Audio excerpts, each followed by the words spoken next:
for the Golden Knights. Russell Westbrook missing his first game of the season with back tightness, so if this goes wrong, you can't blame him. Lakers down 2. It's very early. LeBron James and Trevor Ariza. Talen Horton-Tucker, the cross and the 3. LeBron James gets the very friendly shooter's bounce. Lakers 11 of 20 from 3 in the first half, and they enjoy a 7-point lead in Portland. Now to the fourth quarter. Shout to Charles Barkley. I know for a fact. I'm just guessing also, really. Who he play for? Keljin Blevins. Sure. Blazers now leading. The turnover here.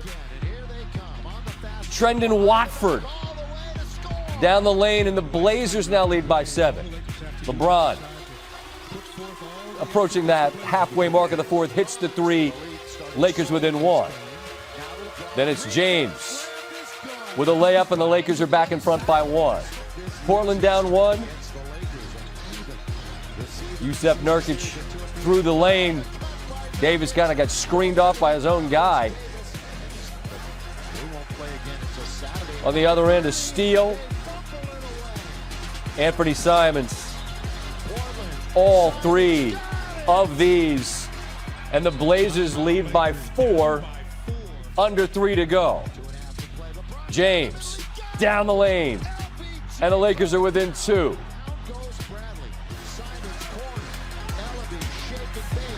Nurkic has his shot blocked by Davis. James pushes quickly. Dennis Smith Jr. with a steal. This is a huge moment in the game as Simons catches in rhythm. Big-time bucket. Blazers up 3. Same score. Smith Jr. There's a 1-on-3. No foul call on the contact. Woo, woo, woo! Outlet. James makes the bucket. It's a 3-point game. 13 seconds to go. You got a shot clock difference. Off the miss from Justice Winslow. Nurkic comes down with the offensive rebound. Fouls, free throws. Blazers win. What did Big Game James say in the postgame? Low point of any season ever? Yep. That's a bit of hyperbole, but I defer to Big Game James. He knows better than I. Lakers are 4 under 500 for the first time in their 3 seasons under Frank Vogel. It's also the first time LeBron James has lost to a team on a 6-game losing streak since March of 2019. All right, Coach Vogel's at the podium at this moment. What do we got? Frank, what's your reaction to that game? Disappointed, angry. You know, it's the game we got to get. We knew it was a difficult or a different kind of challenge. You know, playing a team that's decimated like this, and you know, you got a lot of guys having an opportunity to, you know, to earn a paycheck. Honestly, you know, getting opportunities to play that don't normally play. So they always play with you know, an extra level of confidence and juice. And you know, they got 2 guys on the floor that we knew could beat us, in Nurkic and Simons. And we didn't contain them well enough, and we didn't match their energy. You cited the energy, Frank, after the Milwaukee game as kind of being a disappointment. How can you put your hands around that from an energy or effort standpoint in this one tonight? Yeah, well, we just got to play with better habits.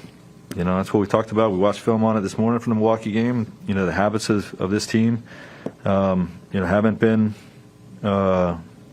executed at a high enough level to win at the level that we want to win at. And, you know, we'll keep hitting them on it. We'll keep working. We'll watch the tape again. Try to learn from this one, and continue to have that growth mindset. Frank, does it feel like these lessons that you're trying to impart on them have just been the same over and over and over again? No. They feel different? Some. I mean, look, habits are habits. You work on habits, and it takes time for them to develop, you know, to the point where you're doing them every time without thought. And you know, the faster teams that build those habits, you know, those are the teams that win.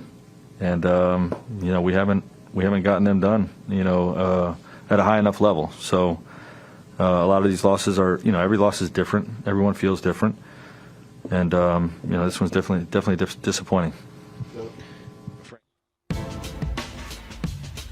So, given the trades that have been made, a lot of players on their way out, and who the Trailblazers had at their disposal, to lose like this for the Lakers is on a night where they shot it well is tough to make. Speaking of frustration, and this was before what happened on Wednesday night for the Lakers, you heard from Russell Westbrook, who didn't play at the end of that blowout loss to Milwaukee, and it was interesting. I think he looks in the mirror and he still sees MVP Russ. Oh, yeah, of course. But on the floor nightly, that's not what we see. And so it's an interesting situation for him. And you wonder, does he get moved? But who would be able to make a dance partner?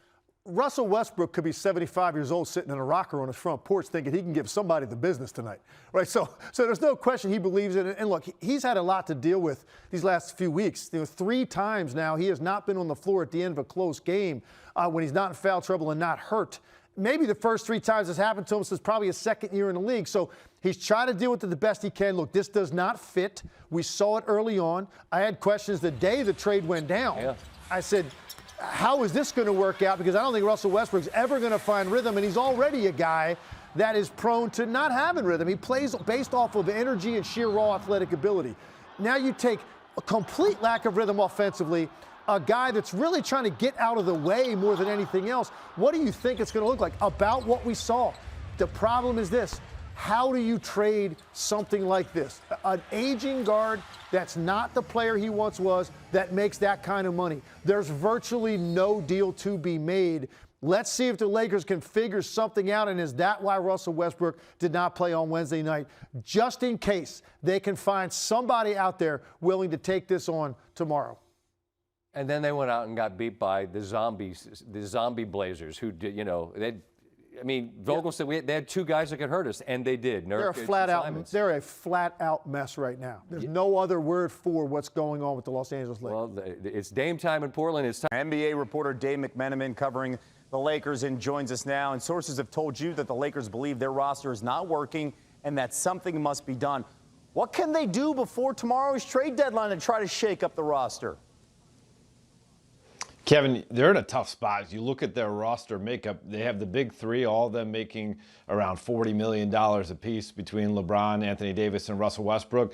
Then they have a bunch of veteran minimum players, so that can only get you a veteran minimum back. And then they have 2 bigger contracts to work with in Talen Horton-Tucker, who's been the underwhelming 3rd-year guard on a 3-year, $30 million contract. And then Kendrick Nunn, who they got for the Miami Heat on what was seen as a bargain contract, 2 years, around $10 million total, the mid-level exception. But he hasn't played a game all season long because of a knee injury. Those are the pieces they're trying to put out there. Now, my reporting last night was that they got to do something with the roster. I had a team source tell me today specifically what he would like to see done with the roster: trade Russell Westbrook. He told me we got to rip the Band-Aid off to be able to move forward this season. Wow. And you would be talking about the 4 straight years, 4 different teams for the 2nd straight game. Westbrook was benched in the 4th quarter by head coach Frank Vogel. Here he is when asked about it afterwards. I put a lot of work in. I got a lot of respect in this game. I don't have to hit a benchmark. I shouldn't have to. I earned the right, to be in closing lineups. Numbers will tell you. I don't have to explain that. But like I said, once again, that ain't my decision. That's his decision that he and the staff think is best for the game. And unfortunately, just got to go with it. All right, Dave, both Westbrook and LeBron James listed as questionable for tonight's game in Portland. What's the latest with both of them, starting with LeBron? Well, LeBron just recently missed those 5 games straight with the swelling and soreness in his left knee. For him to come back and play a back-to-back in this scenario wouldn't necessarily be prudent. I'm told he's going to work out before the game, see how he feels, and make a decision from there. I think the more interesting status is Russell Westbrook, who is questionable with lower back tightness. Keep in mind, Russell Westbrook, for all of his faults this season, he has played in all 55 games for the Lakers. And so if he was not to play tonight, that could be an indication that they're purposely holding him out in order to work on a trade. You see that often in this league. When a guy's about to be traded, they don't want to play him in a game and risk an injury that could occur in that game that could nullify any deal that's in the works. So that's something also to keep an eye on tonight as we get to the Moda Center to see the showdown between the Lakers and Blazers. Okay, and Westbrook, if he's a no-go, keep this in mind, the Lakers with 27 Different starting lineups so far this season, nearly half of their games.